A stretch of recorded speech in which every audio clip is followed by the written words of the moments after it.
As a student of Bucky Fuller, I have found his core foundation of self-disciplines very inspiring.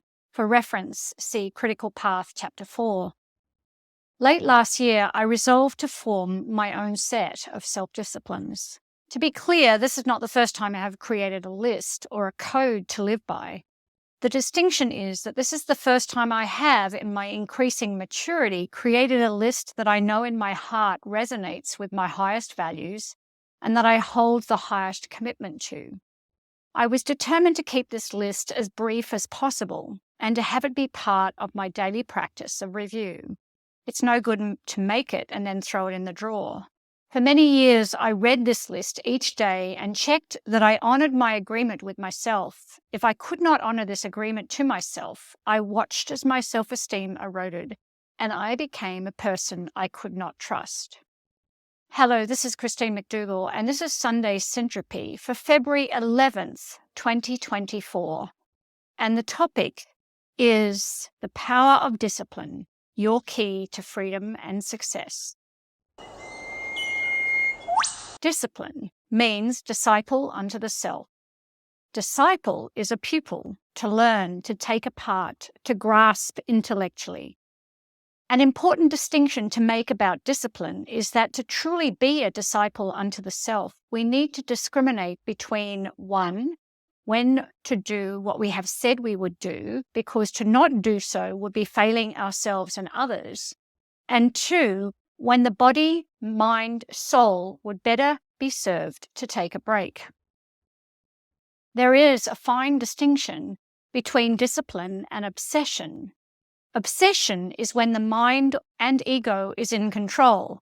Discipline is when the self, our highest wisdom, is heard and acted on. Learning to distinguish between the voice of the ego and the voice of the highest self is one of our journeys as we learn to honor the self. These skills are critical in our personal development. Show me anyone who's achieved anything significant without a healthy dose of discipline. Many people find discipline abhorrent. The search for freedom is such a big deal that we have forgotten that the complementary pair of freedom is discipline. They are the two sides of a single coin. If you want more freedom, consider your self-discipline. This is a place to start if you want a foundation for leadership development and to be a better leader. Here is a list I now have as my core self-disciplines. I will go through each one briefly, explaining what they are and what they mean to me. They are in no particular order. Each one is significant and synergistic. Clean communication. Number 2, daily exercise, maintain my health. Number 3, spend less than I earn. Pay cash only for personal items. Number 4, learn thoroughly from my mistakes. Number 5, be in gratitude. Number 6, give more than I take. Number 7, be open and receptive. Number 8, impeccable integrity. Number 9, gravitational attraction is my marketing plan, giving massively to more people. Number 10, say no to anything unless it is an absolute yes. I'll now just go through them and explain what they mean. Number 1, clean communication. This means that there is nothing I still need to say to anyone at any time. I have no residual upset. Nothing about another person's actions or words bugs me on any level. For more on this, see the article in the show notes. Number 2, exercise daily, maintain my health. This one is easy for me as I have been practicing health and self-care for 35 years. However, I must keep this on the list as I also get to look at the multiple ways I maintain my health. Good food from local suppliers, great sleep, great company and emotional support, plenty of exercise that makes me feel good and happy, keeping my weight steady, and dining only in venues passionate about good food. These are some of the components of excellent health. I feel vital, alive, and energized. I have had to adapt my approach significantly as a postmenopausal athletic woman. Number 3, spend less than I earn. Spend only cash for personal items. This one has been an Achilles heel for me in my youth and many others, as evidenced by our current global situation. How easy has it been to pay for things by credit? Enough. We have to learn patience, restraint, and what enough means. I have 0 credit cards and have maintained this status for nearly 15 years. Number 4, learn fully from my mistakes. Mistakes are the way we learn. They are the good guys, yet we often see them as the bad guys. They become bad guys if we make the same mistake repeatedly. To take the time to review mistakes, understand our process in making them, and be sure we do not need to repeat the mistake, this is a worthy investment of time. You will know when you have the lesson because there will be 0 residue. No guilt, shame, embarrassment, upset, anger, angst, all gone. Very liberating. The only way to live. Number 5, be in gratitude. People I admire most, alive or dead, speak about gratitude and the daily practice of gratitude. When I started this practice, my life felt hard and I had to work to find gratitude. Gratitude is easy to do when you have great days. When the commitment to gratitude is challenged, it is in the harder days, weeks and months, when you are miserable or have endured suffering. We can always find gratitude. We breathe, think, and have sunlight, a cool breeze. As a runner, I am always grateful for being able to walk and run. Those times when I am injured and unable to run or walk without pain remind me of the simple pleasures of running and walking freely. We have so much to be grateful for simply for being alive. My life is in gratitude, the practice so close to my breath. Number 6, give more than I take. Generosity of heart, mind, and spirit is worth cultivating. There is a significant distinction between givers and takers. Persistent takers suck energy. Their gluttony for certain things indicates a broken part of themselves that seems forever unfulfilled. Some givers also have to learn to take. They can find receiving unbearable, indicating a part of themselves that feels unworthy. I aim to be mindful of giving more and ensuring I do. Giving comes in many forms: a kind thought, a smile, a compliment, physical gifts, time, energy, a prayer.